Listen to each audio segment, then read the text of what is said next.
بتبدأ حكايتنا مع آكي اللي أخت صاحبه مبهدلاه في الرايحة والجاية. بنشوف آكي مروح من مدرسته وبيفكر مع نفسه وبيعرفنا في ناس شايفة من الطبيعي إن الشخص يكون لئيم مع الشخص اللي معجب بيه، أما آكي مش بتكون عاجباه النظرية دي ومش بيكون عارف إزاي الناس شايفينها مقولة حقيقية، لكن من وجهة نظره على الأقل فهو شايف إن دي كدبة. لكن لما نفكر في الموضوع بمنطقية أكتر بنلاقي إن الواحد يكون لطيف مع الشخص اللي بيحبه، وده اللي بيؤمن بيه اللي مهووس بالكفاءة اللي هو آكي. واول لما بيوصل آكي عند باب العمارة بيسمع صوت اغاني جاية من شقته، فبيعرفنا انه لو ناوي يقاتل علشان حبه لازم يكون عنده استراتيجية وكفاءة، علشان كده عمره ما هيكون لاقيم معاهم ابدا من غير سبب. بعد كده بيقف آكي قدام الباب وهو متعصب وعلى اخره، فبيفتح الباب وبيلاقي اخته صاحبه جوه، فبيعرفها ان صوتها عالي جدا وانها عاملة دوشة في المبنى كله، وبيشيل الفيشة. ولما بتشوفه بتعرفه انه هو كان لازم يخبط على الباب الاول قبل ما يفتح ويدخل كده يعني. لكن آكي بيعرفها ان دي اوضته وبيطلب منها ان هي توطي الصوت، وبيعرفها ان هي بتضايق السكان، وبيسألها عن السماعات اللي هي لابساها زينة، فبتسأله انت بصحيح عايز تفتح الموضوع ده تاني، وبتعرفه ان السبب واضح جدا. فبتفضل تتكلم كتير لكن آكي بيعرفها ان كل ده مش فارق معاه، فبتضحك وبتعرفه ان الكلام ده من بره قلبه وان هو شخصية اعصابه باردة. لكن آكي بيكون نفسه انها تبطل حركاتها دي، لكن البنت بتعرفه انه لازم يتوقع وجودها وبتكون عايزة تتصل بالشرطة، فبيقول لها آكي يا ريت والله تتصلي بيها ولا اقول لك انا اللي هتصل بيها علشان انتي متسلله دخلتي بيتي. فبتبص له البنت بكل شر وبتقول له انت مفكر ان هم هيصدقوا كلامك في المحكمه ويكذبوني انا؟ وهنا بنعرف ان اسمها كوهي. اما آكي بيعرفنا ان هي مخلوقه ما بتحسش بالسعاده الا لما تفرض شخصيتها عليه في كل الاوقات. بعد كده كوهي بتعرفه ان هو لئيم علشان بيقول عليها انها متسلله، ولما بتقول له كلام بيضايقه بيرشها بالبخاخ وبيعرفها انه هيرش الاوضه كلها منها علشان ما تفضلش من ريحتها حاجه. فبتتضايق منه كوهي، لكن آكي بيعرفها لو مش عايزاني اعمل كده تاني الاحسن ليك انك تهدي وترجعي اوضتك. فبتساله كوهي هي دي الطريقه اللي بتعامل بيها اختك الصغيره الدلوعه؟ فبيعرفها آكي ان هي مش اخته، لكن كوهي بيكون ليها راي تاني وبتعرفه ان طالما هي اخت صاحبه الصغيره تبقى اخته هو كمان، وده اختصار للشرح بتاعها. لكن آكي مش بيكون عاجبه الكلام وبيعتبرها واحده غريبه عنه وبيطلب منها ما تحطش افكار غريبه زي دي في دماغها. بعد كده كوهي بتكون مبسوطه علشان آكي بيكون شكله ظريف وهو متضايق، وخصوصا لو هي اللي مضايقاه. في اللحظه دي تليفون آكي بيرن فبيعرفها ان معايا مكالمه مهمه وبيطلب منها انها تخرج بره، لكن كوهي بتقاطعه وبتعرفه ان هي هتكون هاديه، لكن آكي بيكون عارف انها خطيره ممكن تعمل اي حاجه. لما بيرد آكي على التليفون بيكون عمه وبيعرفوا عمه انه ما شافوش بقاله مده طويله، لكن آكي بيتكلم معاه بطريقه رسميه وبيقول عليه انه رئيس شركه السوكي، فبيطلب منه عمه انه ما يتصرفش بالطريقه دي وكأنه ما يعرفوش طول حياته علشان بالطريقه دي عمه هيعيط. فبيسأله آكي انت بتكلمني علشان الوظيفه اللي قدمت عليها؟ فبيرد عمه بايوه وبيعرفه انه طلبه جريء علشان طلب انه يشتغل في الشركه من غير ما يدخل الامتحانات، وده باين له انه هو مش بيفهم حاجه عن النجاح في المجتمع. فبيسأله آكي يعني انت مش هتعمل اي حاجه بعد كل ده؟ لكن عمه بيقول له ان ما قلتش كده وان هو جاهز علشان يساعد ابن اخوه ويقدم له معروف، لكن بيعرفه انه عنده شروط لازم يوافق عليها الاول، ولسه هيقول له الشرط الاول لكن بيغير كلامه وبيسأله انت عندك حبيبه او مرتبط بحد؟ طبعا آكي بيتصدم من السؤال وكل اللي واقفه وراه بتتصنت عينها بتتملى شهر. فبيبص لها آكي وهو خايف منها تعمل اي حاجه تحرجه مع عمه، فبيقول لها انت بتخططي لايه وبيطلب منها تطلع بره وهي ساكته، لكن كوهي مش بتسمع الكلام وبتفضل تقرب من التليفون وتنونو عنده. فبيسأله عمه هو في حد معاك؟ فبيرد باكي بان هو اشترى قطه في الفتره الاخيره، وهنا بيسأله عمه هي من نوع ايه، لكن مش بيكون عارف حاجه عن سلالات القطط. في اللحظه دي بتهمس كوهي في ودنه وبتعرفه انه هيبقى شكله وحش لو عمه عرف ان هو مع بنت تانية. فبيرد عليها آكي طالما انت عارفه كده فخلاص واطلعي بره، لكن كوهي بتتبسط لما بتضايق آكي وبتعرفه ان الموضوع بالنسبه لها شبه اللعبه هي بتستمتع بيها. ولما بينادي على عمه في التليفون بيعرفوا آكي ان القطه بتضرب التليفون بتاعه. في نفس الوقت كوهي بتفضل تزغزغه، اما عمه بيعرفه ان القطه دي متوحشه وانه لازم يعلمها ازاي تتصرف كويس. فبيقول له آكي ان اكتر حاجه بيحبها هي انه يعلمها الادب. فبتسأله كوهي عايز تأدب مين هنا، وبتعرفه انه شكله بيكون ظريف لما بيكون تحت رحمتها، فبيطلب من آكي انها تتصرف بأدب، لكن كوهي بتفضل تنونو. فبيعرفوا عمه انه شكلها قطه ظريفه وبيطلب منه انه يهتم بيها كويس، وبيعرفه انه عنده اجتماع دلوقتي علشان كده هيقفل مع الخط، وانه مبسوط انه سمع عنه انه مش مرتبط وهيعرفه على الشروط بتاعته بعد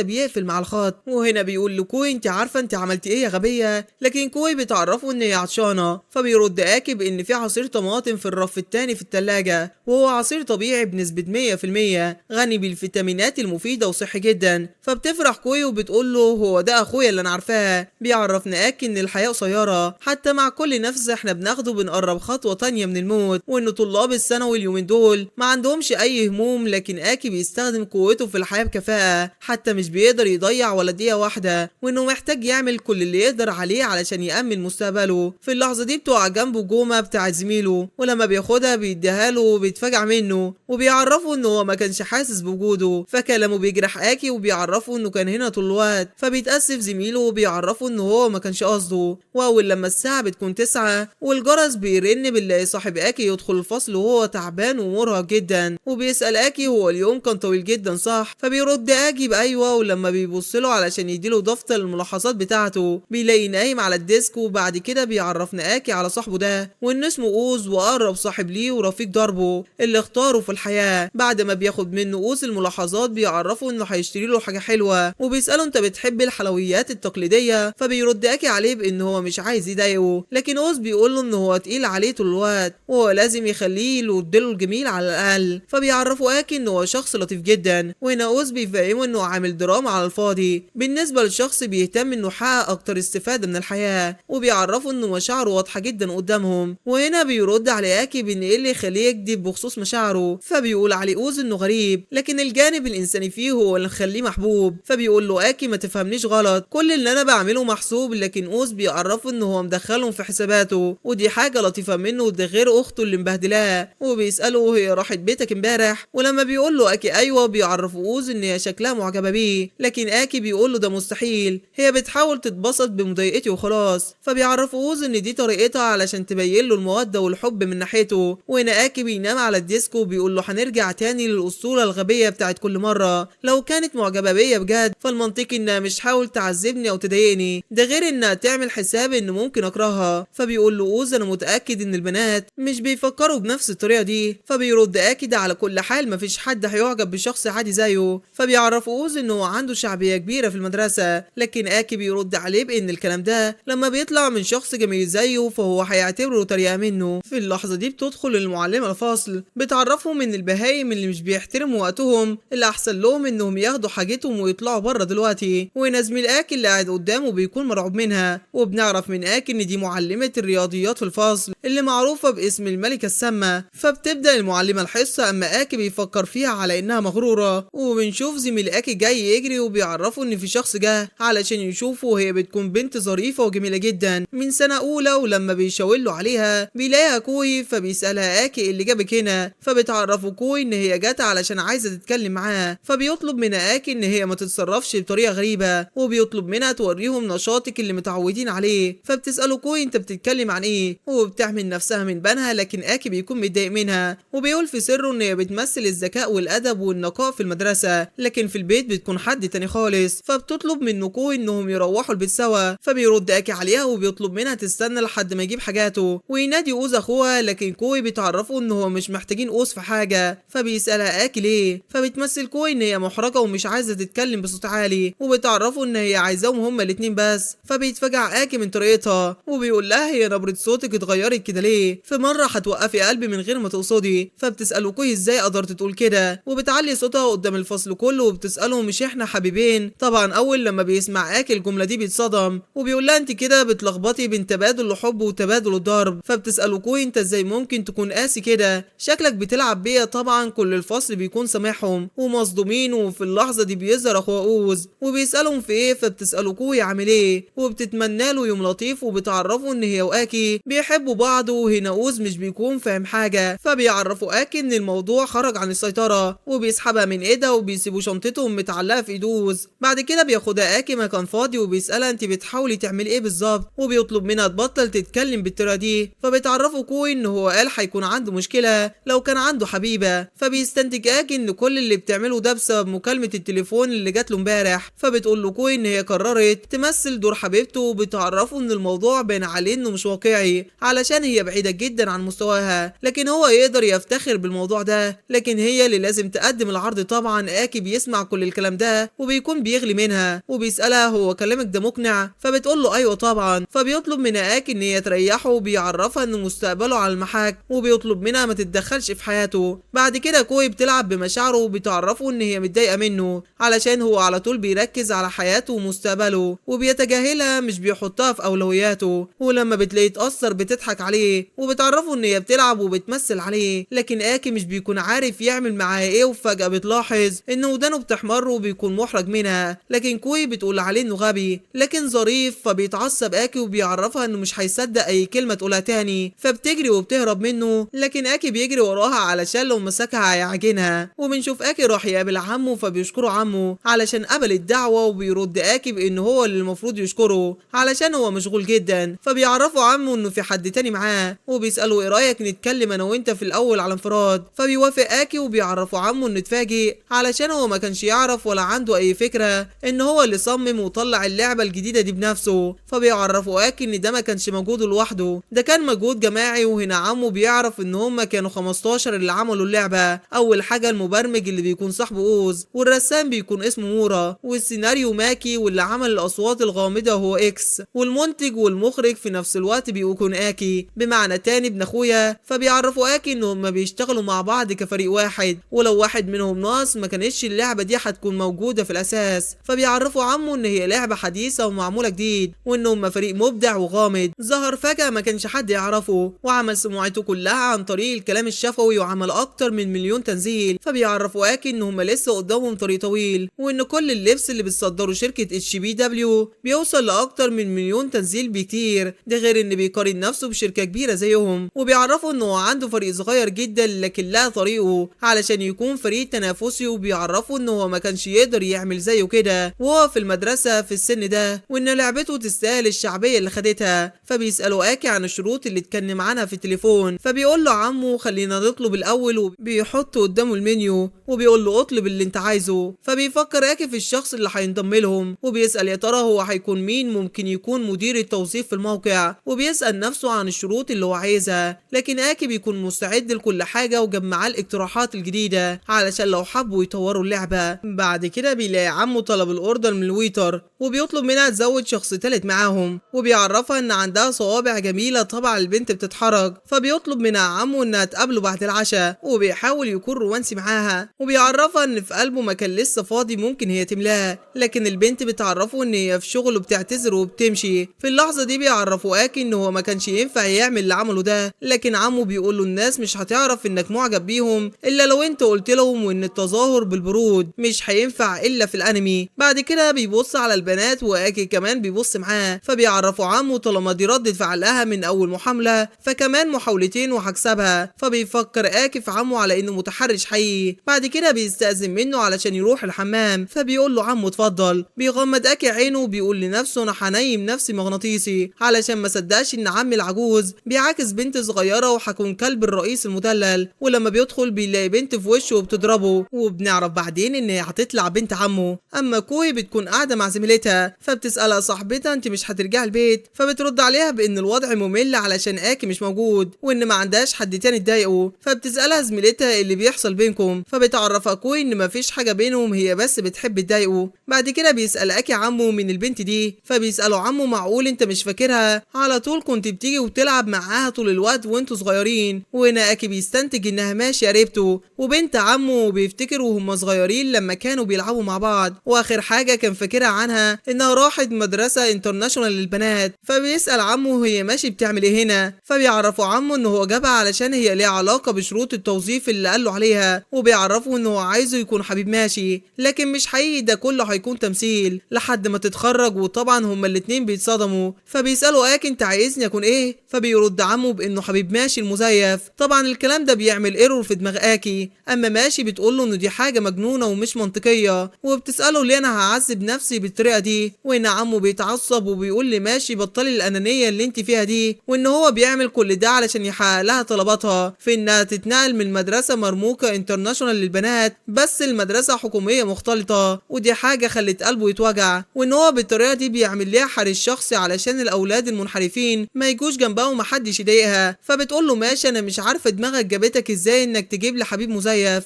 وفي الاخر بترفض طبعا. فبيسالوا اكي هي ماشي هتتنقل في المدرسه بتاعتي، فبيقول له عمو ايوه، وبيعرفوا ان هو رتب كل حاجه. فبيسالوا اكي لكن ليه فجاه كده، ولسه عمو هيحكي له. بتمنعه ماشي وبتطلب منه انه ما يعرفوش حاجه، لكن عمو بيعرفها انه هو لازم يعرفه، لكن ماشي بتكون مصممه انه ما يعرفوش، ولسه عمو بيحكي له. فبيسالوا اكي هي غايبه عن المدرسه، فبيرد عمو ايوه، ولسه بيقرر انه يصرحه بالحقيقه، وبيعرفوا انه لو شرح السبب هيفضلوا هنا طول الليل. لكن ماشي بيكون باين عليه الحزن، وهنا اكي بيعرفهم ان هو مش محتاج يعرف السبب، ان هي غابت عن المدرسه علشان اسباب شخصيه حصلت معاها زمان، لكن دلوقتي قررت انها تروح مدرسه تانية علشان تتغير. وبيسالها كلامي صح، وبيعرفهم ان دي هي كل المعلومات اللي هو محتاجها، وان ده كل اللي يهمه، وانه مش هيتدخل في حاجات ما تخصهوش، ولو حاول يعرف اي معلومات اضافيه فده هيكون بدافع الفضول مش اكتر، وهتكون قله ذوق منه واسلوب مش كويس. في اللحظه دي ماشي بتحترمه، وبيعرفوا عمه ان دي فلسفه كويسه. فبيرد اكي عليه بانه مقدر الظروف وقلقوا على بنته، وان ده شرط ما ينفعش يتفاوضوا فيه علشان يوظفوا في HBW. فبيقول له عمو معاك حق، هو فعلا ما ينفعش نتفاوض فيه. فبيوافق اكي، وهنا عمو بيبص لماشي وبيسالها عن رايها، فبتتحرج ماشي ومش بتكون عارفه تقول ايه، وبترد على ابوها طالما هو حبيب مزيف ما عنديش مشكله علشان هي لازم تقبل شروطه. وبتعرفهم ان هي كارهه الفكره، لكن في الحاله دي بيعرفوا مع عمو ان هم اتفقوا. فبيمد لها اكي ايده وبيتمنى انهم ينجحوا سوا، لكن ماشي بتضرب ايده وبتبعدها وبتطلب منه ما تتصرفش بود معاها، وانه يفتكر دايما ان كل ده كذب وعمرهم ما هيكونوا صحاب. اما اكي مش بيكون طايقها وبيقول لها ماشي، وعمو بيقول له شكلكم هتكونوا متفقين. فبيسالوا اكي ايه اللي خلاك تفكر بالطريقه دي، اما ماشي بتقول عليه ان نظره بدا يضعف. فبيضحك عمو وبيقول لهم شفتوا انتوا الاتنين متفقين ازاي. بعد كده بيهددوا عمو وبيفكروا ان هو هيكون حبيب مزيف ليها ويكون صارم معاها، ولو عمل اي حركه حقيقيه ناحيه ماشي ساعتها مش هيشرح له بالكلام بس، لكن بيطمنوا اكي ان بنته مش طايقاه اصلا وبتكرهه على كل حال. بيسالوا ازاي شخص بارد وقاسي ناحيتك هيبقى معجب بيك، فبيقول له مستحيل وما ينفعش يكونوا صحاب حتى. وبيسال نفسه لكل الستات اللي حواليا بيضايقوني قوي كده. فبيفتكر كوهي والمعلمه بتاعته. بعد كده عمو بيعرفه ان هم هيبداوا من بكره، وبيقول لنفسه في شغل كتير متعب مستنين الفتره اللي جايه. وبنشوف اكي بيشيل الجزمه بتاعته، لكن بيتفاجئ بكوهي بتنادي عليه وبتشاور، فبيقول لها صباح الخير ومش بيبص لها. فبتساله هو بيتصرف بالطريقه الغريبه دي ليه، وبتكون شاكه انه مخبي حاجه عنها. فبيسال اكي ازاي عندها البصيره دي. اما كوهي بتساله الموضوع له علاقه برئيس الشركه HBW اللي قابلته امبارح ولا ايه. فبيرد اكي بلا، وبيعرفها ان هي ملهاش دعوه، لكن كوهي بتفضل ماشيه وراه. في نفس اللحظه بتكون ماشي طالعه من اوضه المدرسين مع المعلمه. بعد كده وهم في الفصل بتعرف ماشي نفسها لزمايلها، وبتقول انها هتكون موجوده معاهم من اول النهارده، لكن بتكون متوتره. وفجاه بتعرف كل الطلاب ان هي واكي مرتبطين ببعض، وطبعا الكل بيتصدم وبيكونوا شايفين واحده بجمالها خساره فيه، وناس تانيه مش بيكونوا عارفينه اصلا. في اللحظه دي بيقف زميل اكي وبيرفع ايده وبيعرفها انه عنده سؤال، وبيسال ماشي امتى اول مره اتقابلتوا فيها. وهنا ماشي بترد بكل براءه في التويليت. وهنا اكي بيتصدم وبيقول عليها غبيه، وبيسال نفسه يا ترى هي سامعه نفسها. ده غير ان دي مش اول مره يتقابلوا فيها علشان هم ولاد عمه. وهنا بتتحرج ماشي وبتتاسف، وبتعرفهم انها نست اول مره اتقابلوا فيها كانت فين، وبتطلب منهم ما يسالوش اسئله اكتر وبتروح تقعد مكانها. وبيفكر اكي بان بعد اللي قالته مفيش اي شاب هيحاول يضايقها بعد ما عرف ان عندها حبيب. فبيبص لها وبيقول لها خلينا نحاول نخلي الموضوع ينجح سوا، لكن ماشي بتطلب منه ما يتكلمش معاها علشان هي بتعتبره شيطان منحرف، وبتعرفه ان هي لسه ما سمحتهوش على اللي عمله. فبيسال اكي ليه بتتحول لملك الشريره في اللحظه اللي بيتكلم فيها معاها. فبترد عليه ماشي ان طالما هم متفقين على الحكايه بتاعتهم مفيش حد حد هيلاحظ هي ازاي بتعامله، حتى مش هتحاول تبين انها لطيفة معاه، وبتطلب منه ما يبصلهاش. فبيعرف اكي ان تصرفاتها دي مش هتنفع. بعد كده بنلاقي اوز بيخبط على كتف اكي، ولما بيبصله بيقوله ان اللي حصل ده كان مفاجأة بالنسبة له، وبيسأله اللي خليت الموضوع ده سر طول الوقت. فبيتأسف اكي وبيعرفه ان دي قصة طويلة، لكن الخلاصة ان كل ده مش حقيقي. فبيسأله اوز الموضوع ده ليه علاقة بالحاجات اللي احنا بنعملها، فبيرد اكي بان هو هيشرح له كل حاجة بعدين. ولما بيبص الماشي بتضير وشها عنه ومش بتعبره، وبنشوف اكي شرح كل حاجة لأوز وبيعرفه انه وافق على الصفقة دي، وانه لعب دور حبيبها علشان مصلحته. وبيعرفنا انه قال كل حاجة لأوز علشان هو المبرمج العبقري بتاع اللعبة. بعد كده بيبتسم له أوز وبيعرفه انه هو شبه بطل رئيسي في كوميديا رومانسية. فبيقول له اكي شوف مين اللي بيتكلم، واحد ابتسامته منعشة وشخصيته لطيفة، كل اللي ناقصك اخت صغيرة عندها عقدة الاخ الكبير بتحاول تكون بطلة مثالية. فبيرد أوز بان اخته مش كده، وان هي بتعمل كده علشان بتحبه في الاخر. وطبعا اكي مش بيكون مقتنع بالموضوع ده، وبيقول له ما تحاولش، لكن أوز بيعرفه انه لايق عليه دور البطل اللي مش واخد باله. فبيقوم وبيعرفه انه هيروح يشتري الغدا بتاعه. في اللحظة اللي بيقوم فيها أوز بيقعد قدام اكي زميله وبيكون متضايق منه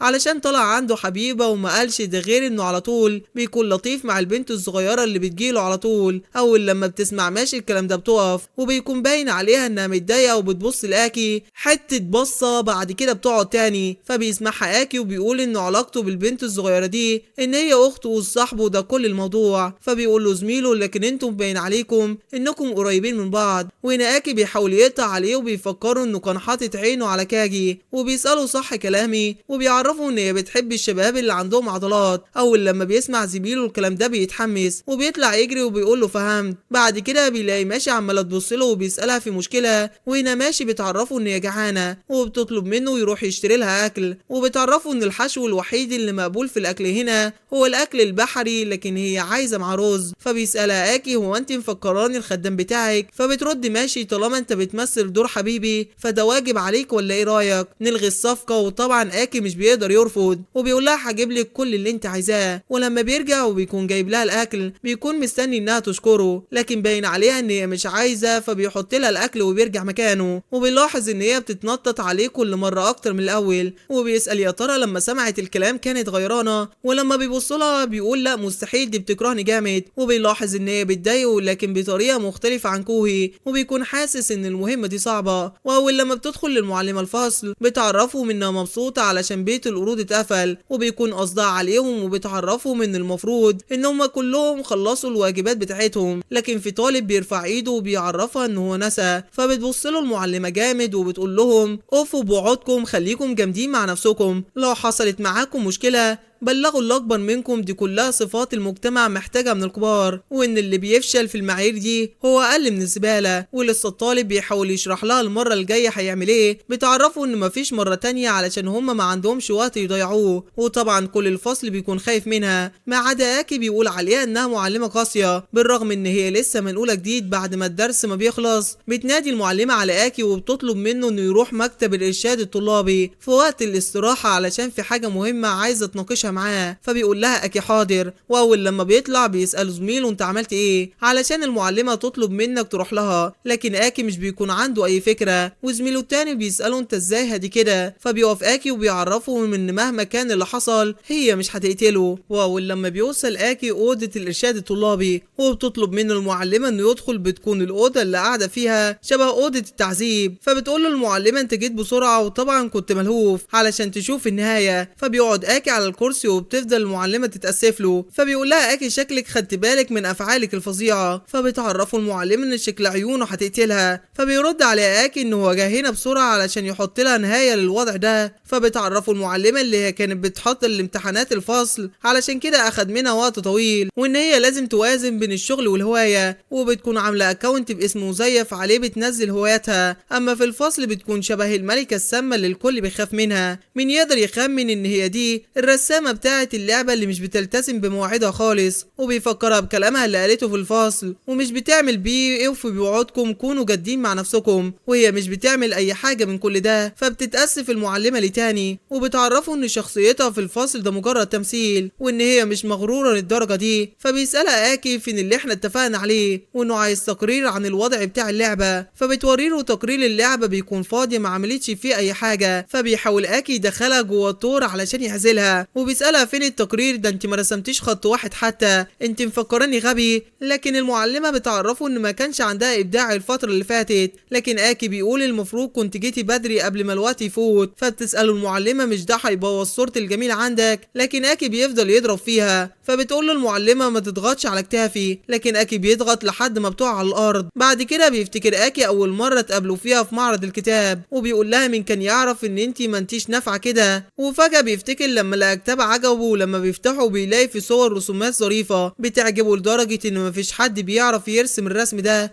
الا المحترفين. وهنا بيحاول يتكلم معاها. فبتسأله المعلمة انت جاي من شركة نشر، لكن مش بيلحق يرد عليها. وبتعرفه ان هي مقدرة العرض اللي هو هيقدمه ليها، لكن هي مش مهتمة بيه. واول لما بتشوفه بتتصدم علشان بيطلع تلميذ عندها. وبعد كده المعلمة بتقول له يا ريتنا ما اتقابلنا في اليوم ده. حتى اكي بيعرفها ان دي ما كانتش احسن طريقة ممكن نتقابلوا فيها، وان هو يقدر يستغل وضعها في اي وقت. فبتقول المعلمة عليه ولد قاسي. لكن اكي بيعرفها ان هي ما تلومش غير نفسها علشان هو عارف نقطة ضعفها، ده غير ان هي بتعيش معاه في نفس العمارة وفي نفس الدور بتاعه. ودي كانت صدمة بالنسبة لها هي كمان. فما عندهاش مكان تاني تهرب منه في حياتها المهنية او الخاصة. فبيهددها اكي لو مش عايزة المدرسة كلها تعرف حياتك خلصي شغلك اللي بطلبه منك. فبتعرفهم المعلمة ان هي الفترة اللي فاتت فعلا ما كانتش عندها ابداع حقيقي. فبيطلب من اكي انهم يأجلوا الموضوع ده لبكرة. وهنا بتعرفوا المعلمة ان هي مش بتحب العيال اللي عندهم 15 سنة او اكبر. لكن اكي بيكون متضايق منها وبيعرفها ان قصده ان هي هتنام نومة مرتاحة علشان تنشط عقلها وتاكل شوية كربوهيدرات علشان يبقى عندها دم وتبدأ ترسم. وبكده هيطول مدة التسليم نص يوم كمان. فبتشكره المعلمة وبتودعه. لكن قبل ما يمشي بتتكلم معاه بخصوص ماشي وان هي سمعت عنه انها حبيبته. فبيقول لها اكي لا ده كله تمثيل. وبيفتكر لما اتكلم مع رئيس الشركة بخصوص الموضوع ده وان ده هو الشرط الوحيد اللي حطه علشان يوافق بيهم. فبتتأسف المعلمة علشان هو مضطر يعمل كده علشان خاطرهم. لكن اكي بيعرفها ان هي مش مضطرة تعتذر او تشكره لان شركة اتش بي دبليو هي الحل الافضل للعبة بتاعتهم. فبتسأله المعلمة انت دايما بتحط الكفاءة فوق كل الاعتبارات. وبتعرفه انها جات لها توجيهات من المدرسة في التعامل مع ماشي. فبيسأل اكي هي كانت منعزلة صح؟ فبتسأله المعلمة هو انت كنت عارف؟ لكن اكي بيقول لها هي دي النقطة الوحيدة اللي انا عارفها. فبتقرر المعلمة ان هي تحكي له باين ان ماشي كان زمايلها بيتنمروا عليها علشان اكتشفوا حاجة في الفصل هي كانت مخبياها وعملوا لها محاكمة ثورية بسببها. فبيسأل اكي عن السر ده. لكن المعلمة بتعرفه ان هي ما تعرفش تفاصيل اكتر وبتطلب منه انه يساعد ماشي ويهتم بيها علشان هي عايزاها تتبسط انها جت المدرسة دي. فبيعرفها اكي ان ده هو اللي ناوي يعمله. فبتقول عليه المعلمة ان هو ده المتطفل اللي تعرفه وبتضحك. لكن اكي بيعرفها ان دي مش حاجة حلوة. فبترد المعلمة بالعكس علشان هي واوز مدينين ليه على كل اللي وصلوا ليه لحد دلوقتي. فبيرد اكي والله مهما عملتي مش هغير الميعاد اللي هتسلمي في الشغل. بعد كده ماشي بتكون بتعبي حاجتها علشان مروحة. فبيسألها اكي ايه رايك نروح سوا؟ لكن ماشي بتبصله بنظرة كلها شر وبتقول له ما تتكلمش معايا. وبتسمع زمايلها بيقولوا عنها ان هي مش بتحاول تكون لطيفة مع اكي قدام حد وانه شكلهم اكتر من حبيبين. طبعا ماشي بتتحرك جدا وبتمشي وبتطلب منهم ما يبصلهاش. بعد كده بيروح اوز لاكي فبيسألوا اكي هي اللي بتعاملني بطريقة مختلفة عن الباقيين. فبيرد اوز بان هي مش بنت وحشة. لكن اكي بيكون عايز يقرب منها على الاقل يكونوا صحاب علشان لو ده ما حصلش مش هيعرف يهتم بيها. وبيسأل اوز تنصحني بايه؟ فبيفكر اوز في شكلها وهي بتبصله وبيعرفوا ان نظرتها ليه سلبية علشان كده الموضوع هيكون صعب. ولما اكي مش بيعرف يوصل لحل بيقول له سيب المهمة دي عليا. وبيسأله هتروح البيت؟ فبيقول له اوز لا علشان المدير طلب منه حاجة لازم يعملها الاول. وبيشيل اكيكو اللي بتغلس عليه ومش راضية تبعد عنه. ولما بتطلب منه ينزلها بيسألها هتستسلمي وتعترف انك كدابة ولا لا؟ لكن كوي بتكون مترددة. فبيجري اكي بيها وبيعرفها انه ماشي من طريق مختصر علشان محدش يشوفه. الطرق. ولما بتسأله كوهي عرفت منين، بيعرفها ان الطرق دي فن هو عارفه عن طريق الالعاب اللي بيعملها، ده غير انها بتقلل الوقت وكفاءة اكتر. فبتستسلم كوهي وبتطلب منه ينزلها. فبيسألها ايه ما عندكش حاجة تقوليها، فبتتأسف كوهي وبيسألها اكي بتتأسفي على ايه، وبتعرفه كوهي علشان كدبت عليك وانها بتضايقه. اول لما بيسمع الكلام ده بيرميها اكي على الارض، فبتقول له كوهي عليه انه لئيم. فبيعرفها اكي ان ده جزاها علشان هي على طول بتعمل له مشاكل من غير ما تاخد بالها او تراعي مشاعره. وهم مروحين بيكون اكي عايز يسألها عن حاجة، ولما بتسأله ايه هو بيسألها ازاي اكون صديق لواحدة بتضايقه. فبتسأله كوهي هو في بنت عجباك، فبيصلح لها اكي الفكرة الغلط اللي هي واخداها، وبيعرفها ان الموضوع مش كده. وبعد ما بتفهم كوهي بتقول عليه انه متطفل، لكن اكي بيعمل كل ده لمصلحته الشخصية. فبتسأله كوهي هو انتوا مضطرين تكونوا صحاب، لكن الحاجة الوحيدة اللي بتخمنها ان هو مش عايزها تكون وحيدة، وبكده هو فعلا متطفل. فبيقول لها اكي ايا كان المسمى هو مش عارف يعمل معاها. فبتقول له كوهي سيب لي الموضوع ده وانا هخليك تكسب قلبها. تاني يوم بيروح اكي الماشي وبيطلب منها انه يشيل شنطتها قدام المدرسة كلها، وفي وقت الاكل بيجيب اكل لحد عندها، وبيكون لابس حزام على رقبته زي الكلب. وهي ماشية بيطلب منها يشيلها على ظهره، وطبعا كل التصرفات دي مش بتكون عاجباه، وماشي بتسحبه من قفاه وبتقول له تعالى معايا، وبتعرفه ان تصرفاتي دي محدش بيطيقها. فبيفكر اكي وبيقول انه هو كان عامل نفسه خدام وكلب ودلوقتي اتحول لعبد، وكل ده بسبب انه سمع كلام كوهي. فبيعرف ماشي انه عمل بنصيحة كوهي وان كان عنده احساس ان ده مش هينفع معاه. فبتسأله ماشي طالما عارف ان ده هيضايقني وعملته، ده معناه ان انت بتكرهني قوي. فبيعرفها اكي انه مش بيكرهها. في نفس اللحظة بيسمع صوت كوهي بتقول عليهم 2 حبيبة في المدرسة وبتتريق عليهم. فبتسأله ماشي من دي. في اللحظة دي بتروح لهم كوهي وبتعرفوا ان هي اللي عملت كل ده. فبيسألها اكي انت جيتي منين. فبتسأله كوهي الموضوع نجح، وبيعرفها اكي انه نجح في توريطه في مشكلة تانية. وهنا بتستنتج ماشي وبتعرفه ان هي فهمت كل حاجة وان هي ماشية. فبيسألها اكي فهمت ايه، وبيطلب منها تستنى، لكن ماشي بتعرفه ان دي زميلتك الصغيرة الظريفة اللي انت قريب منها، وبتطلب منهم يتبسطوا وهم بيضحكوا عليها، وبتتمنى انهم يموتوا سوا. فبتلاحظ كوهي ان هم ضايقوها، ولما بيرجعوا البيت سوا بيتصدموا ماشي معاهم في نفس العمارة. فبتسأل ماشي اكي هو انت ورايا ولا ايه. فبيقول لها اكي لا انا بعيش هنا، وكوهي بتعرفها ان هي كمان عايشة هنا. فبتسألها ماشي هو انت ليه هنا وراجع معاه. فبترد كوهي بان هي اخته، لكن ماشي بنت عمه، وبتكون عارفة ان هو ما عندوش اخت. فبتشرح لها كوهي ان هي اخته صاحبه يعني اخته. فبتسألها ماشي هو انت غبية. فبتعرفها كوهي ان كلامها قاسي وان هي بتهاجم في كلامها زي اكي بالظبط. فبتسأله ماشي هو انتوا بتعيشوا سوا. فبيشرح لها اكي ان هو بيعيش في شقة رقم 502، وكوهي بتعيش في شقة رقم 503 مع اخوها الكبير اوز، والشقة رقم 504 بتعيش فيها المعلمة بتاعتهم. وطبعا ماشي بتكون في شقة رقم 501. طبعا كل ده بيضايق ماشي، وبتعرفهم ان هو وزمايلها بيضايقوها، وبتدخل شقتها وبتقفل الباب. فبتلاحظ كوهي ان هي هربت منه تاني، وبتسأله هتعمل ايه. فبيقول لها اكي مفيش مشكلة، هي بنت عمه في الاخر، وان هي غيرت مدرستها علشان تغير البيئة اللي بتعيش فيها، وبتحاول تظبط حياتها بطريقتها الخاصة، وهو مش قدامه اي حلول تانية غير انه يحقق لها اللي هي عايزاه باحسن طرق الكفاءة، وان هو هيعمل كل اللي يقدر عليه علشان خاطر بنت عمه، وهيوريها المعنى الحقيقي للتطفل. وبنشوف اكي عمل لهم اجتماع وبيعرفهم انه عايز يتكلم معاهم في موضوع جد شوية بخصوص جارتهم الجديدة اللي هي ماشي بنت عمه، وانه عايز يعمل لها حفلة ترحيب يوم الجمعة الجاية الساعة 8 بالليل. لكن كوهي بتسأله يا ترى هتيجي لو احنا عزمناها. فبيرد اكيد ان هو عنده خطة، لكن محتاجهم كلهم ان هم يساعدوه فيها علشان ينفذوها. وخلونا نوريها قد ايه احنا مزعجين. بعد كده بنرجع لهم بنلاقيهم بيشربوا كلهم سوا وبيحتفلوا، لكن المعلمة بتعرفهم ان مفيش حاجة احلى من الالتزام بمواعيد تسليم الشغل. لكن اكي بيعرفها ان هي كانت هتشيله المرة دي. وهنا كوهي بتقول لها ما تشربيش كتير، وبتسألها شربتي كام كوباية لحد دلوقتي. لكن المعلمة بتعرفها ان هي ما بتعدش. فبتسألها كوهي لو عايزة حاجة تاكلها، ولما بتعرفها المعلمة بتروح كوهي علشان تساعدها. فبيبص اكي عليها وبيكون مستغرب ان هي بتكون طيبة مع الناس العادية، لكن معاه فهي بتضايقه. فبتعرفه كوهي ان هو عزمها وخلاها تيجي لهنا بالرغم ان هي مش عضو في اللعبة اللي اسسوها سوا. لكن اكي بينه وبين نفسه بيبص عليها ومش بيكون طايقها علشان بيفتكر الطريقة الوحشة اللي بيتعاملوا بيها في العادي. اما اخوه اوز بيقول ان اللحمة المشوية دي طعمها حلو قوي، وبيسأل اكي هو انت اللي طبختها بنفسك. فبيعرفوا اكي انه عملها بكل سهولة اكتر مما هو هو كان يتخيل. وهنا اوز بيعرفه ان هو راجل ليه مواهب كتير، لكن اكي بيعرفه ان ده العادي بتاعه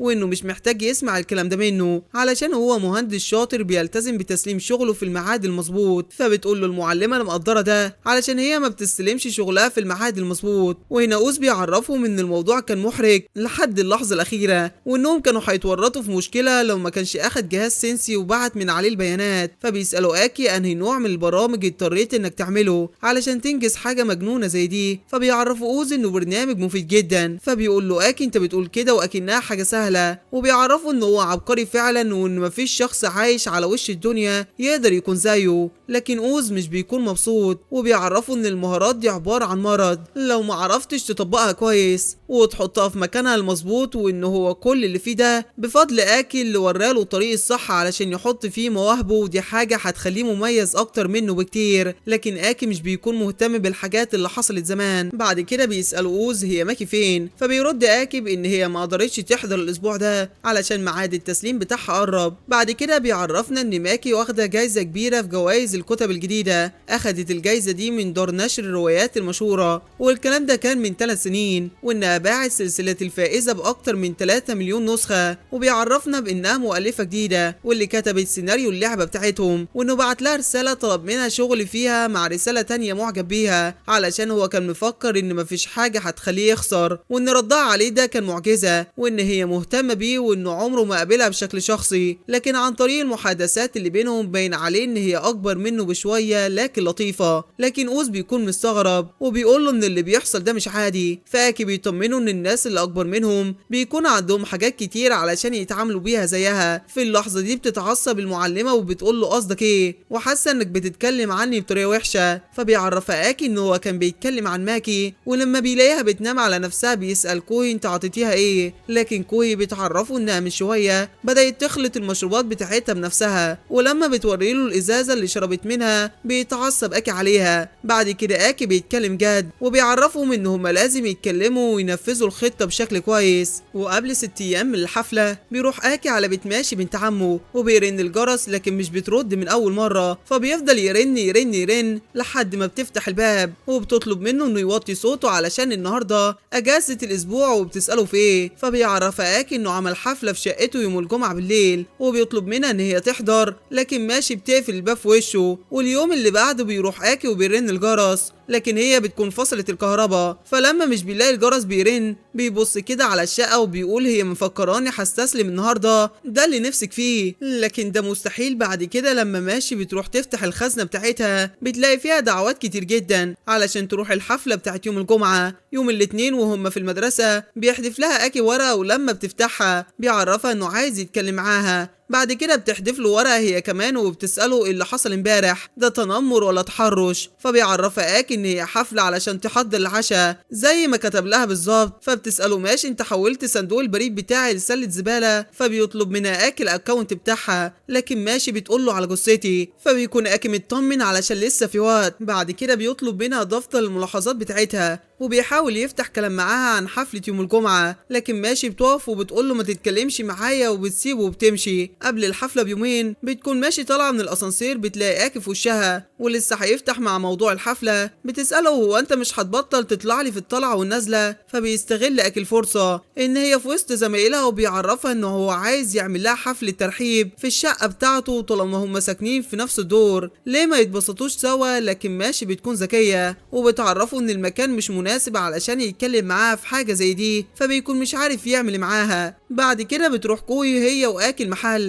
علشان يشتروا حاجات للحفله، فبتبص كوي على الحاجات اللي هم محتاجينها علشان تشوف الناقص، لكن بتلاقي ست بتعمل اكل ريحته حلوه خالص. ولما بتسأل البياعة عايزة عينة بتوافق كوي وبتعرفها ان باين عليها ان طعمها حلو، وبعد ما بتدوها بتقول لي طعمها دسم جدا وفي حاجة حلوة جواها. فبتعرفها البياعة ان هي محشية جبنة، فبتسأل كوي اكي ايه رأيك تجرب واحدة، ولما بتديله واحدة مش بيرضى ياخدها منها، لكن كوي بتقول له ملوش لازمة كسوف. فبيقول اكي عليها ان هي غبية، فبتستغرب البياعة وبتقول لها انت ازاي سامحاله ويقول عليكي كده، لكن كوي مش بيكون فارق معاها وبتفضل تتمسكن علشان يرضى ياكلها، لكن اكي بيكون رافض، فبيبان على كوي ان هي زعلانه، فالبياعة بتتضايق منه وبتتعصب عليه، وهنا بيخاف اكي وبيقول لها خلاص هاكلها، ولما بيجي ياخدها من كوي بتتاسف له علشان هي اجبرته انه ياكلها، فبيقول لها اكي لا مفيش مشكله، فبتطلب منه ان هو يتحايل عليها ويكون شكله ظريف، لكن اكي بيكون شايفها ان هي حقيره، لكن مش بيرضى يقول لها وبيقول لها انا فعلا عايز اكلها من كل قلبي، فمش بترضى كوي تديها له، وبتعرفه ان هو مش باين عليه انه بيتكلم جد. بعد كده لما بيفضل يتحايل عليها كوي بتديها له، لما بيجي ياكلها بيلاحظ ان اكلها طعمه حلو، فبتستفز كوي وبتعرفه ان هي بتحب الجانب الصادق ده فيه، وهم ماشيين بيقول لها اكي انا مستغرب ازاي بتكدبي قدام الناس وبتبيني ان حبك صادق ليا، فبتعرفه كوي ان هي مش بتقول كده قدام اي حد، وان هي بتقول له علشان دي الحقيقه، فبيعرفها اكي ان هما الاتنين عكس بعض تماما، فبتخمن كوي وبتعرف ان هو بيتكلم عن ماشي علشان كل لما بتشوفه بتقوله ان هي بتكرهه او يموت، وهنا بتعرفه ان هو لسه ما خلاهاش تقبل الدعوه، فبيعرفها اكي ان هي بتتجنبه بشكل تام لحد دلوقتي، وهو مش متاكد هيعمل ايه معاها. في اللحظه دي بتلاقي كوي علب عصير طماطم وبتكون عايزه تجيب واحده لكن مش طايلاها، وبتطلب من اكي ان هو ما يرجعش عن كلامه ويفضل وراها، لان هو لما بيحط حاجه في دماغه بيكون جد ومش بيسيبها، لكن دلوقتي باين عليه ان هو يا دوبك بيحاول، لكن في معظم الاوقات بيكون زنان بطريقه تضايق، زي لما اقترح على اخوه المعلمه ان هما ينضموا لشركه HBW، لكن اكي بيكون شايف ان ده كان الحل الافضل ليهم ساعتها، ما قدرش يسيطر على نفسه وحاول يقنعهم بكل الطرق، فبتعرفوا ان هو شاطر جدا وبيعرف يحكم على الناس، وان في طريقه معينه كده بتخليه عارف اللي حواليه عايزين يوصلوا لايه، لكن اكي بيكون متضايق لما بيشوف حد عنده موهبه وبيكون المفروض عليه انه يستخدمها بطريقه معينه وما بيعرفش يوظفها في المكان الصح، وخصوصا لما البيئه بتاعته بتمنعه ان حد يحكم عليه، فكل واحد لازم يستخدم مواهبه زي ما هو حابب، علشان لو ما عملش كده فهو بيضيع وقته على الفاضي. وهنا كوي بتعرفه ان التواصل مع الناس اللي عندهم فجوه بين احلامهم والواقع، وانه يستخدم قدرتهم كمنتج ويساعدهم علشان يسد الفجوه دي، وهي دي الحته اللي هو شاطر فيها. بعد كده بتنط وبتمسك العصير لكن بتكون هتقع، في الوقت المناسب اكي بيلحقها وبيطلب منها بعد كده تاخد بالها وما تكونش غبيه، اما كوي وهي بتضحك زي الغبيه وبتعرفه ان هو انقذها، لكن بعد كده بتتكلم جد وبتعرفه ان هي استغلت حريتها وحاولت تعمل حاجات غبيه، لكن ساعتها هو اتمسك بيها، علشان كده ده السبب اللي بيخلي اخوها يفضل معاه، ولو في يوم ما بقاش مؤمن بنفسه ومش عارف يعمل ايه بتطلب منه انه يثق في نفسه اكتر وكل حاجه هتكون بخير وان هي كده كده ضمناه، فبيرد عليها اكي وبيعرفها ان معاها حق، وبينه وبين نفسه بيقول لي ماشي خليكي مستعده علشان انا حطيتك في دماغي من اول دلوقتي، وماشي بتبص على الورقه وبيكون مكتوب فيها ميعاد الحفله بكره، فبتكروتها وبترميها جنبها وبتقول انها مش هتروح، حتى لو اكي عمل المستحيل علشان اروح فانا مش هروح. في اخر الحصه بيكون اكي لسه هيكلمها، بتاخد ماشي بعضها وبتمشي بسرعه، فبيبص لأوز وبيقول كل حاجه جاهزه، فبيرد وبيقول له انا مش مصدق انك خليتني اجهز كل الحاجات دي في اسبوع واحد، لكن اكي بيعرفه انه هيرد له الجميل في يوم من الايام، فبيرن على باقي اصحابه وبيقول لهم جهزوا عمليه خاصات، وبيطلب من كل واحد انه يروح مكانه. اما ماشي بتكون بتلبس الشوز بتاعتها وبتكون هتمشي، فبينادي عليها اكي، فبتساله انت ليه جاي ورايا؟ مش قلت لك 100 مره ان مش هحضر الحفله بتاعتك؟ لكن اكي بيكون مبسوط ان هي على الاقل افتكرت الحفله، وده معناه ان هي مهتميه بيها احسن من مفيش، فبتعرفه ماشي ان هو بيضايقها كل يوم، ازاي هتنسى الحفله يعني؟ اما اكي بيقول لها ما تقلقيش انا مش هوديكي غصب عنك، وبيعرفها انه مش بيكذب، وبيعرفها انه مش علشان الحفله هو ماشي وراها، وبيعرض عليها ان هم يرجعوا البيت سوا بما انهم بيمشوا في نفس الاتجاه، وان وجوده معاها مش هيضرها في حاجه، وطبعا بيكون مفكر ان هي مش هترفض ومش هتكون شايفه ان في مشكله في الموضوع ده، لكن اول لما بيرفع عينه بيلاقيها جريت فريره، فبيسال نفسه هي بتكرهني للدرجه دي؟ لكن مش هيسيبها ومهما حصل هيرجعوا للبيت سوا، وبيجري وراها. بعد كده وهي ماشيه بتلاقيه ماشي وراها وبتزود خطواتها وبيزود اكي خطوات وراها، بعد كده بتجري فبيجري وراها، فبتساله انت ليه بتجري ورايا؟ لكن اكي بيقول لها ما تتغريش بنفسك، انا بس راجع شقتي ده كل الموضوع، فبتغير ماشي طريقها وبتعرفه انه مش ضروري يجري بكل السرعه دي علشان يروح بيته، وبتساله مش انت راجع للبيت؟ بطل بقى تمشي ورايا، لكن اكي بيقول لها خلاصي المشكله يعني لو مشيت وراكي. بعد كده بنشوف ماشي تعبت ووقفت فجاه وبتلاقي اكي في وشها وبتساله انت ليه مهتم قوي كده؟ مش انت مبسوط بحياتك من غيري؟ خليك مع صحابك. وبتعرفوا ان مش هتقدر تنضم للمجموعه بتاعتهم. وبيسالها انت اتكلمتي مع مين الاسبوع اللي فات غيري؟ كام زميل في الفصل اتكلمتي معاه؟ لكن ماشي بتقول له ما تسالنيش الاسئله دي. وبتفتكر لما كانت بتتعرض للتنمر. فبيسالها اكي هي دي الحياه اللي سبت المدرسه الخاصه بتاعتك علشان تعيشيها؟ مش معقوله يعني. وبيعرفها ان اللي حصل في المطعم كان غلطه وهو معترف بده وهيفضل يعتذر زي ما هي عايزه، لكن مش هيطلب منها ان هي تسامحه. ولو عايزه تفضل تكرهه ما عندوش مشكله، لكن يا ريت ما تكدبيش على نفسك وتبيني لي كل حاجه ماشيه تمام. بعد كده بيحس اكي ان هي متاثره وبيكون خايف انها تكون بتعيط ولسه بيكلمها بتتزحلق وبتقع في الميه وهو وراها ولسه بيسالها انت كويسه؟ بتتعصب عليه ولما بتقف الشنطه بتاعتها بتكون تقيله فبتقع تاني. لكن هنا اكي بيمسكها وبيطلب منها ان هي تقول له لو كانت عايزه تقف بنفسها. وبنشوف الاتنين قاعدين سوا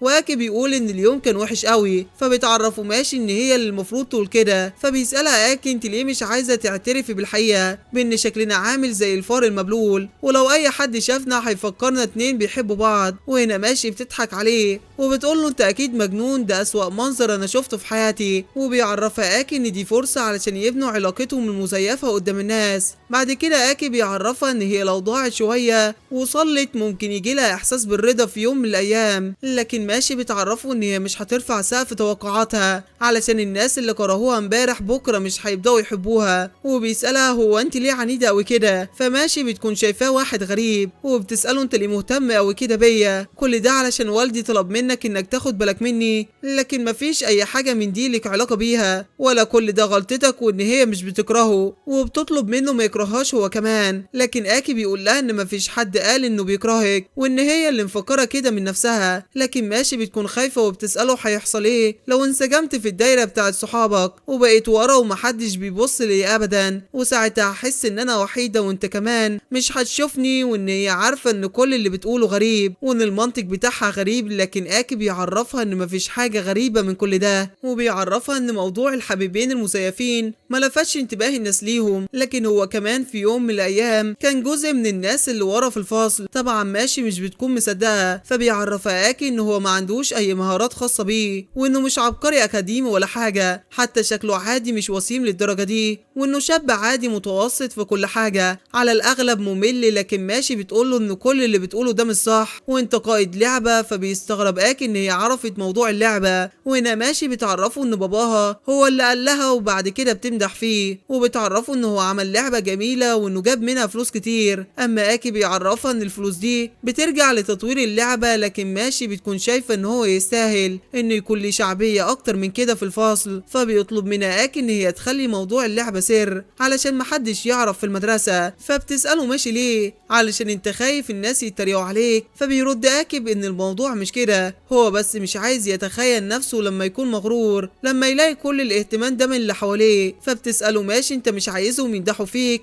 لكن اكي بيكون عايز طبعا. لكن لما بيفكر في كل الوقت اللي هيضيعه لما يتباهى بنفسه قدام زمايله ساعتها الكفاءه بتاعته هتقل. لكن لو خبى الموضوع عن الكل هينجح اكتر. وهنا ماشي بتبصله وبتقوله ان هو فعلا غريب اكتر من اللازم. بعد كده وهم مروحين بيسالها اكي اخر الكلام مش هتيجي الحفله؟ فبتعرفه ماشي ان هي مبسوطه علشان هو عزمها لكن مش هتقدر تيجي. فبيعرفها اكي ان اصحابه كلهم ناس طيبين ومش هيستغنوا عنها في المجموعه وهيقدر يوعدها بكده. فبتعرفه ماشي ان هي مساله احساس. فبيعرفها ان هو مش هيقدر يعمل حاجه طالما الموضوع كده. بعد كده بيودعها ولما بيلاقيها قربت على شقتها بيطلب منها على الاقل انها تتعامل معاه بشكل طبيعي في المدرسه من اول الاسبوع اللي جاي. ولسه بتقول له ماشي بتلاقي باب شقتها مفتوح. فبيعمل اكي فيها البطل الخارق وبيروح علشان يدخل هو الاول وينقذها لو في حاجه. لكن اول لما بيفتح الباب بيطلب منها ان هي لو معرفتش تسايل مشاعرها يا ريت تستسلم وساعتها هو هيحترم رغبتها. بعد كده بيمسكها وبيدخلها هي الاول الشقه. وفي اللحظه دي بتلاقي اصحابه عاملين لها سربرايز وبيرحبوا بيها في الفرقه بتاعتهم.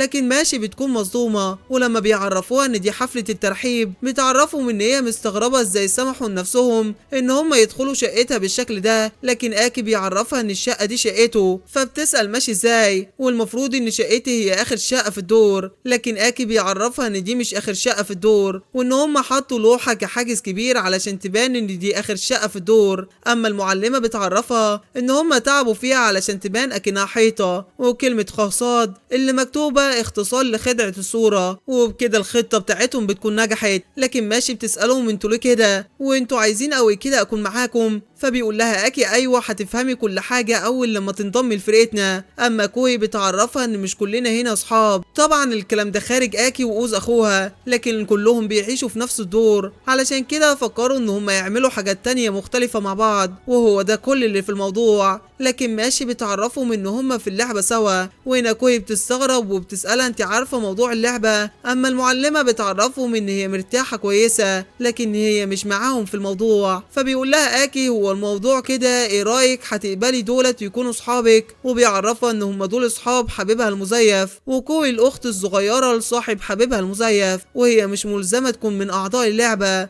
وان مفيش اي روابط تضايقهم، وان هو لحد دلوقتي ما قابلش ماكي شخصيا، لكن ده مش هيأثر على علاقتهم. وبيسألها انت فاهمة دلوقتي؟ لكن ماشي بتعرفهم انهم ضحكوا عليها ودي حاجة وحشة وتصرف مش كويس. اما اكي بيعرفها انه مش تصرف وحش قوي، وان الهدف منها واضح، وبتفرح ماشي وبتوافق انها تكون صاحبتهم وبتشكرهم. وبنشوف كوهي بتقول لأكي إن هي كانت تمثل الصوت للعبة بتاعتهم، وهو وافق إن هي تاخد الدور ده للمجموعة، لكن من غير ما يعرف أي حد، علشان كده لو ما كانش هو صاحب أخوها ما كانتش هتعرف تاخد الدور ده أبدا. وبيعرفنا أكي إن هو وأوز بقوا صحاب في الإعدادي، لكن أوز كان معروف عنه إنه هو شخص غريب بسبب تصرفاته، وأوضة العلوم كانت هي الملجأ بتاعه الوحيد. لكن في إشاعات اتنشرت إن هو كان بيعمل تجارب خطيرة فيها، علشان كده قفلوها وملقاش مكان يروح له. وفي مرة وهو واقف قدام الأوضة بيروح لأكي وبيسأله مش هتعرف تعمل التجارب بتاعتك في البيت؟ لكن أوز مش بيكون متأكد إن حد هيشوفها، وبيسأله لو اخترعت حاجة جديدة هتيجي بيتي علشان تشوفها؟ فبيقول له أكي أكيد طالما الموضوع واقف عليا اعمل اللي انت عايزه ما تقلقش، هجيلك علشان لو الموهبة دي ما استغلتهاش كويس هتكون خسارة ليه. فبيوافق أوز إن هو يعملها في البيت، وفي اللحظة دي أكي قرر إن هو يحمي كل المواهب بتاعت أوز، ومن هنا بقوا اتنين صحاب قريبين من بعض جدا. بعد كده لما سافر اهل اكي بره البلد في رحله تبع الشغل قرر انه يفضل هنا في بيت الطلبه. وفي يوم وهو مروح لقى اكي اوز قاعد قدام الباب، فبيساله بتعمل ايه هنا؟ فبيعرفوا اوز ان هو بيعد كام بلاطه في الارض بتاعه الترعه، وعن طريق حجمها استخدمها علشان يحسب عدد البلاط اللي في المبنى كله والتكلفه اللي صرفوها علشان يعملوا المبنى ده. ودي مجرد لعب بالارقام وموجوده في راس اوز، واكي طبعا مش بيكون فاهم حاجه، لكن بيساله ايه اللي خلاك تفكر في كل الحاجات دي؟ فبيرد اوز بان هو نسى مفتاح شقته النهارده الصبح ومش هيقدر يدخل. لكن اكي بيقول له مع كل الذكاء اللي انت فيه ده ما عندكش اي فكره ازاي تعيش حياتك العاديه. بعد كده بيعرض عليه ان هو يستنى في البيت بتاعه وانه اهله مش موجودين، وهنا بيعرفوا اوز ان اخته هترجع على طول. في نفس اللحظه بيلاقيها دخلت من البوابه، وبيعرفها ان هو مبسوط انها رجعت النهارده بدري عن المتوقع بتاعها، وانه نسى مفتاح الشقه بتاعته. لكن كوي بتساله مين اللي معاك ده؟ فبيعرفها اوز ان ده زميله وصاحبه في الفصل وجارهم كمان اكي. فطبعا اخته بتتصدم وبتساله هو انت عندك اصحاب؟ فبيعرفها اكي بنفسه انه مبسوط علشان قابلها، لكن كوي بتعرفه ان هي اخت صاحبه الصغيره وبتشكره علشان هو بيهتم باخوها. بعد كده بيعرفنا اكي ان بالرغم ان هو واوز كانوا اصحاب لفتره، لكن دي اول مره يعرف فيها ان هو عنده اخت، ودي اول مره يقابلها فيها بالرغم ان هي عايشه في الشقه اللي جنبه. وساعتها كانت هاديه وجميله مش زي كوي دلوقتي اللي بتجننه. وفي يوم وهم في وقت الغدا بيعرفوا اكي انه ما كانش يعرف خالص انه عنده اخت اصغر منه،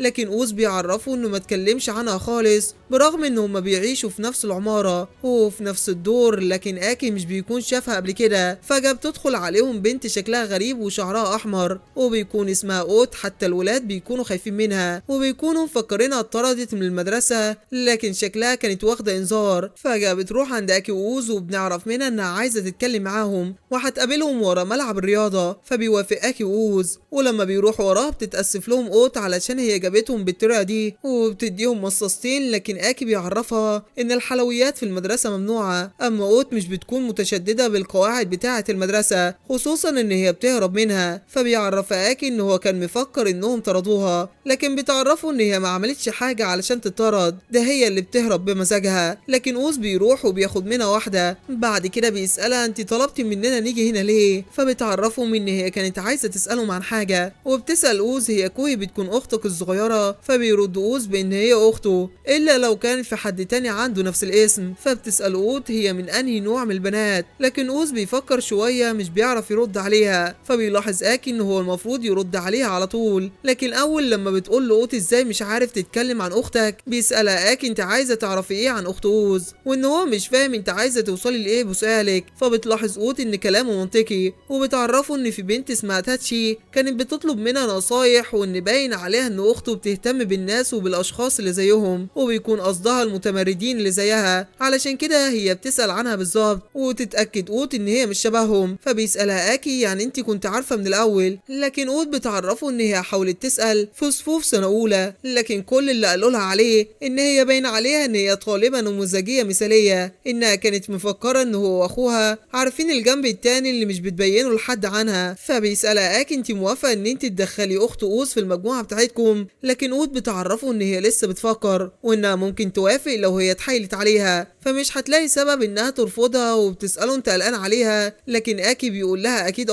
وانه عنده اراء شخصية بخصوص الموضوع ده. لكن اوت مش بتكون مهتمة بكل ده، وهي ماشية بيقول اكي ان هو ما كانش مفكرها كده، وان هي كان باين عليها انها شخص بيهتم باللي حواليه اكتر من كونها متمردة. لكن في حاجة بتكون قلقة اكتر من ناحية كوهي. بعد كده بيبص لاوز وبيسأله انت كويس؟ لكن اوز مش بيكون عارف اذا كان هو كويس ولا لا. لكن اكي بيعرفه انه كان المفروض يرد على سؤال اوت بسرعة علشان اجابته سهلة، لكن بيعرفه انه هو بيفهم ببطء. فبيسأله اكي هو انت واختك مش بتتفقوا؟ لكن اوز مش بيكون عارف يوصف له الوضع اللي بينهم ازاي، وان مفيش بينهم حاجة اصلا. فاكي بيكون مستغرب علشان امبارح كانوا بيتكلموا اكنهم اخوات طبيعيين. لكن اوز بيعرفه انه كل ده حصل علشان هو نسى مفتاح شقته، وان دي اول مرة يتكلموا فيها من شهرين. طبعا اكي بيسأله انت بتتكلم جد؟ انتم اخوات ازاي؟ فبيسأله اوز هي دي حاجة غريبة؟ فبيعرفوا اكي ان هي طبعا حاجة غريبة، وبيسأله هو اهلك ما قالولكش اي حاجة؟ لكن اوز بيعرفوا ان بابا مشى وسابهم من زمان قوي، ووالدته طول الوقت مشغولة، فنادر جدا لما بترجع البيت. في الحقيقة هي مش بتتدخل كتير في تربيته. بعد كده اوز بيمشي، لكن اكي بيكون حاسس ان كل الكلام اللي اخده ده مجرد لقطات، لكن اللي ظاهر له ان وضع عيلة كوهي واوز مش طبيعية. لكن اكي مش هيقدر يسيب الوضع كده. بعد كده بيعرض عليه انه يجي البيت بتاعهم بعد المدرسة ويقضوا شوية وقت سوا ويلعبوا العاب الفيديو. فبيفرح اوز وبيوافق. واول لما بيدخل اكل البيت بيعرفوا ان تصميم البيت شبه بيته، ولما بيبص على اوضة المعيشة بيلاقيها نظيفة جدا وما فيهاش اي حاجة غريبة، ناقصها بس تلفزيون. فبيسأل اوز هو انتم ما عندكوش تلفزيون؟ هو ده المكان اللي انتوا بتعيشوا فيه فعلا؟ فبيرد اوز بايوه، وان هما مش بيستخدموا الاوضة دي. فبيسألوا اكي يعني انت بتفضل في اوضتك طول الوقت؟ فبيرد اوز بايوه. واول لما بيدخلوا الاوضة بيلاقوها متكركبة. اما اوز بيطلب منه انه ياخد باله من خطواته علشان لو في حاجة اتكسرت هيزعل، لكن اكي بيعرفه انه لازم ينظف اوضته. اما اوز بيكون شايف ان الوضع كده اسهل بالنسبة له علشان عارف كل حاجة مكانها فين، ده غير انه سمع ان وجود الشخص في اوضة مكركبة ده بيخليه يتوصل لافكار جديدة مختلفة. لكن اكي بيقول له انا بسمع الكلام ده من واحد مش باين عليه انه بينظف اوضته. بعد كده اوز بيمدله ايده وبيطلب منه ان هو يوريله جهاز الالعاب اللي هيوصله بالكمبيوتر. بعد ما بيديهوله بيكون اكي مصدوم علشان هو عمل جهاز مخصوص ليه، لكن بيعرفه ان هي مش حاجة صعبة يمكن اي حد يقدر يعملها. بعد كده بيعرف ان كل حاجة جاهزة وبيسأله عايز تلعب الاول. بعد شوية بنلاقي اخت اوز رجعت البيت وهم بيلعبوا، فلما بيسمع اكي صوت الباب بيطلب ان هو يطلع شوية، لكن اوز بيكون مفكره انه بيهرب علشان هو هزمه شر هزيمة. فاكي بيعرفه ان هو لازم يروح الحمام. لما بيطلع من اوضة بيكون مخطط بيخطط يعرف حاجات اكتر عن كوهي، وبيروح عند الباب بتاعها وبيتصنت عليها علشان يعرف عنها اكتر. وهنا بيسمعها بتتكلم في التليفون لكن مش بيكون عارف هي بتقول ايه. واول لما بيبدأ يسمع كويس بيلاقيها فتحت الباب وبتشوفه، وطبعا بتكون متضايقة جدا ومتعصبة ولسه هتصرخ. بيكتم اكي نفسها وبيدخلها جوه الأوضة وبيحاول يفهمها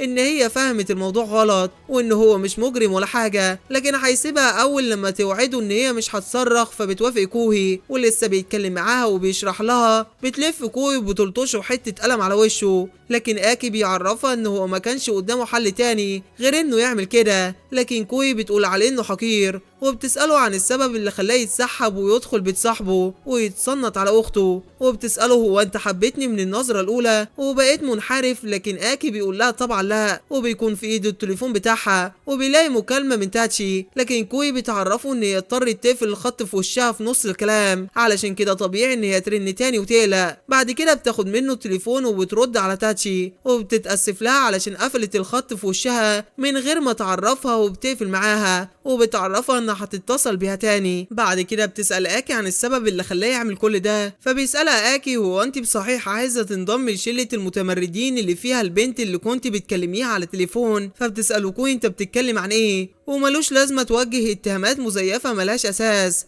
لكن اكي بيطلب منها ان هي ما تكدبش علشان هو عارف كل حاجة. فكوي بتقول له حتى لو هعمل كده انت مالكش دعوة بالموضوع. اما اكي بيعرفها ان هو مش هيقدر يقف ويحط ايده في جيبه، واخت صاحبه ماشية في طريق غلط، ده الطبيعي لاي انسان كويس. اما كوي بتعرفه ان صاحب اخوها ملهوش دعوة بحياتها ولا يتدخل فيها، وده الطبيعي لاي انسان كويس. وبتسأله مش أخت صاحبك دي واحدة غريبة عنك؟ وهنا اكي مش بيعرف يرد عليها. بعد كده بيعرفها ان ووز اخوها شخص طيب، لكن شخصيته وسلوكه مش طبيعيين، بيخلي الناس يفهموه غلط. علشان كده هو مش بينسجم مع حد في المدرسة، ولو اخته اتورطت مع مجموعة قوت هتسبب له مشاكل اكتر. فبيسألها هو في حد مضايقك؟ لكن كوي بترد على السؤال بسؤال، وهو انا المفروض اكلمك عن مشاكلي؟ وبتعرفه ان صاحب اخوها عمال بيضايقها على الفاضي، ده غير ان هي مش عارفة تطلعه ازاي من اوضتها. وهنا اكي مش بيكون عارف ياخد منها الحق ولا الباطل، وان كلامها جارح. وفي يوم بيطلع اكي من المدرسة وبيعرفنا ان تاتشي اللي اخت ووز قالت عليها هو سأل عنها ودور على ادلة عن طريق التليفونات بتاعته، وكل اللي عرفوا عنها انها بتهرب من المدرسة على طول علشان تقدم عروض في شوارع المنطقة. واول لما اليوم الدراسي يخلص اكيد اخت ووز هتروح مع تاتشي. وهنا بنعرف ان اكي قال للمعلم بتاعه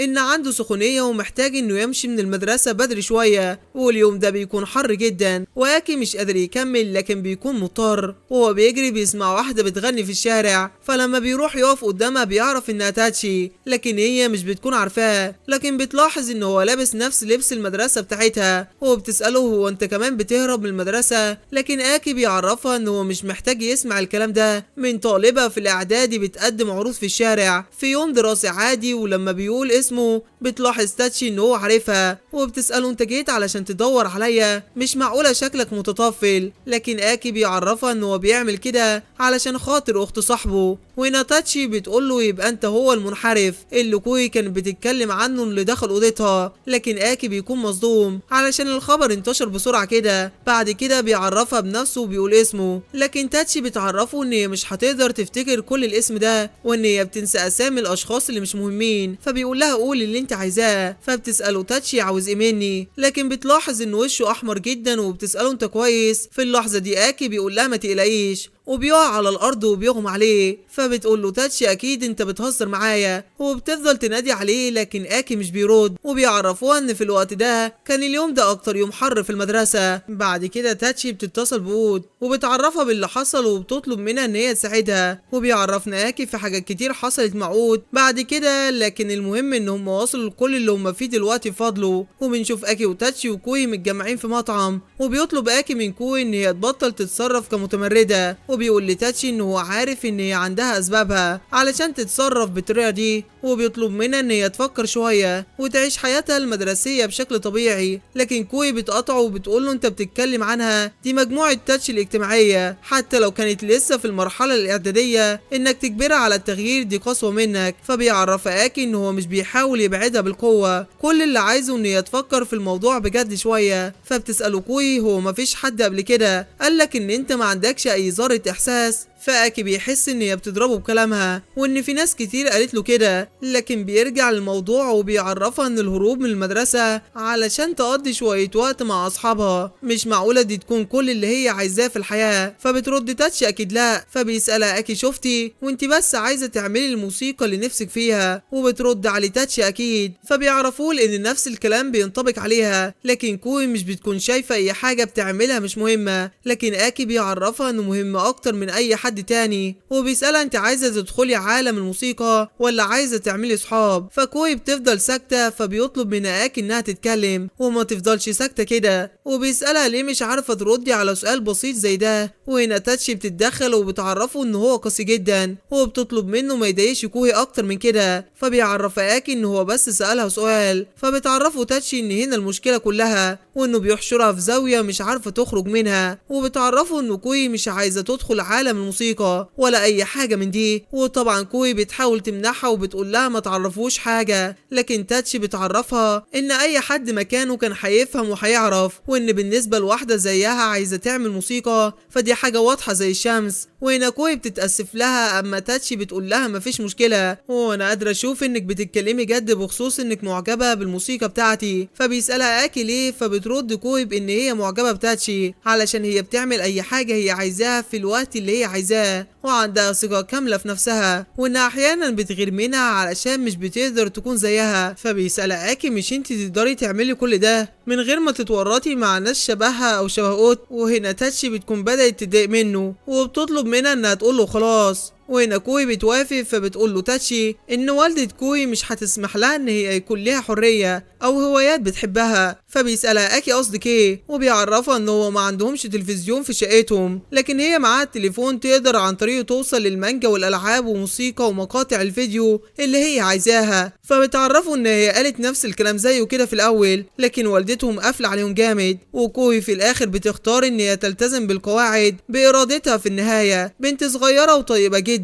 فبيسألها اكي امال انت بتعملي كل ده ليه، وبيسألها مش كل اللي انت بتعمليه دلوقتي يعتبر خيانة لرغبات والدتك. وبيفكر اكي في اوز وبيقول ان هو بيلهي نفسه في البحث اللي عايز يعمله. وكوي معجبة بتاتشي علشان هي حرة وعندها ثقة في نفسها، لكن هي في الاخر بتسمع كلام والدتها وبتطيعها. ولما بيفكر في نفسه بيلاقي نفسه ان هو ما جاتلوش فترة اتمرد فيها كده، ولو كان ما قابلش اوز كان زمانه سافر مع اهله بره البلاد زي ما هم كانوا عايزين. فبيسأل كوي انت عايزة حاجة تخليكي تتغيري، وبكده بيقرر ان هو يحل مشكلتهم هما الاتنين في وقت واحد، وهيخترع فكرة جديدة تحول دايرة صحاب اوضة المكان يقدروا ان هما يكونوا احرار ويقضوا وقت حلو مع بعض. بيطلب منهم انهم يراقبوه، وبتسأله تاتشي انت بتتكلم عن ايه، محدش طلب منك مساعدة، بس بيقول لهم انا لازم اعمل حاجة، لكن بيعرفوه ان اللي هو بيعمله ده بقى اوفر، وان هما مش محتاجين منه حاجة ومش عايزينه يتدخل. لكن اكي مش بيكون مهتم هما عايزين ايه، وانه بيعمل كل ده علشان خاطر صاحبه، علشان خاطر نفسه.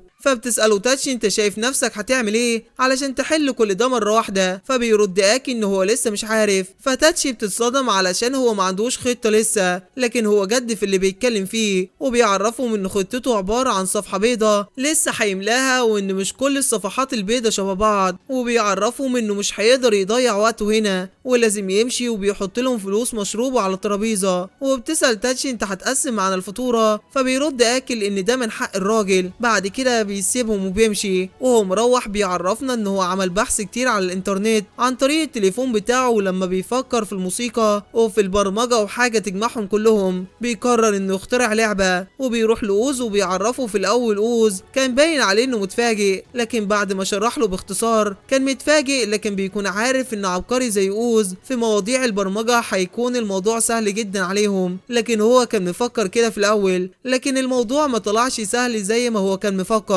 فبدأ يخترع الشخصيات ويرسمها بنفسه، وبعد كده قرر انهم يستخدموا الموسيقى ومؤثرات صوتية، وفي الاخر قدر انهم يعملوا اللعبة. فأوز بيكون مبسوط وبيعرفه انك تشارك متعة الابداع مع صاحبك دي حاجة حلوة جدا. فبيقول له اكي يا عم اهدى علينا، دي اول لعبة انت تعملها. فبيعرفوا ان كل اختراعاته وتجاربه كانت ابداع، وانه لو بص على الموضوع من الناحية دي فهتحس ان هو مع حق، وانك تعمل حاجة ليها قيمة بايدك من العالم اللي بتعيش فيه فدي حاجة حلوة. فبيحس اكي ان مع حق وان هو متحمس.